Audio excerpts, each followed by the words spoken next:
Let's talk to Harold H. Peacock. And he's going to tell us about a police shooting in Ipswich in 1877. How are you, Mr. Peacock? Fantastic, Danny. Yes, it was a long time ago. Hopefully the memories have faded a bit, but it's an interesting story. Well, let's hear this story because you always make us interested. Yeah, well, this was back on Saturday, the 3rd of March, 1877, and that's 146 years ago last week. Two Ipswich policemen, Constable Neil McCabe and Constable William Smith, left Ipswich by train at around noon. They were on escort duty taking prisoners to Brisbane. After handing the prisoners over, they boarded the 10:40 p.m. train that night to return back here to Ipswich. Wow. But little did they know that they were about to be involved in one of the most remarkable police shootings in Queensland history. Wow. Now, joining the constables on the train was Patrick Clancy.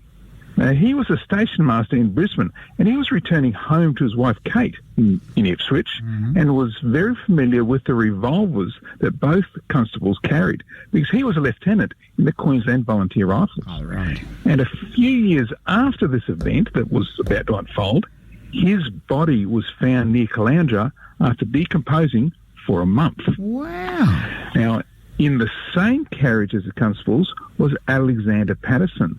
Now, he was a seemingly innocuous clerk with the Crib and Foot department store in Ipswich. Now, also watching the two policemen was John Perrott from Bundamba.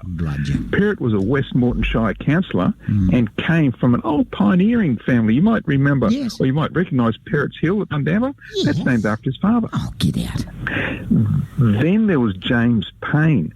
He was the porter at the Bundamba railway station. Now, awful events followed him because over the next couple of years, Payne would find a body floating in the river at Bundamba and give evidence that helped get his brother-in-law cleared of a charge of assaulting a young girl.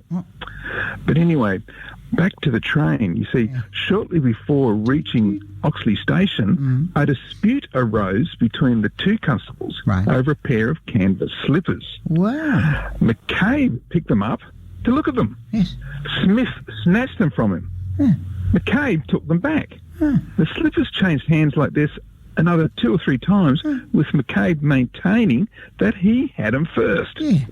Now, Smith jumped up and grabbed McCabe by the whiskers and pulled out a handful. He then grabbed McCabe by the throat. McCabe stood up and took hold of Smith by the throat. Smith fell to the floor of the carriage, and McCabe began throttling him with both hands, and then sat on him. Yes, and McCabe began striking Smith on the face with his fists. Now, Patterson, he was the clerk from Crib and Foot.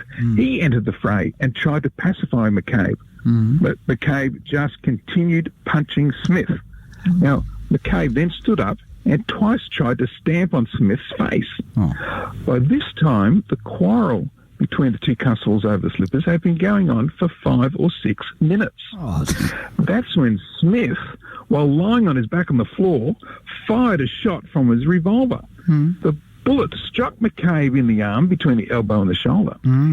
Even after the shot was fired, McCabe didn't stop punching Smith, and he continued sitting on him until the train pulled up at Oxley Station. Now, Constable Smith was taken into custody and then taken back to the lockup in Brisbane.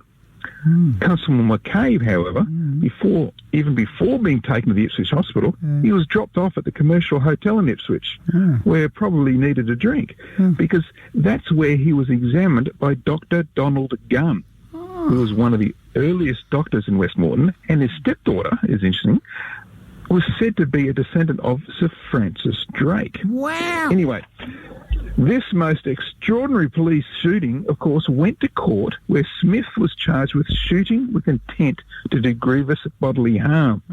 It was heard by Justice Alfred Lutwich, who was the first judge in the Supreme Court bench of Queensland.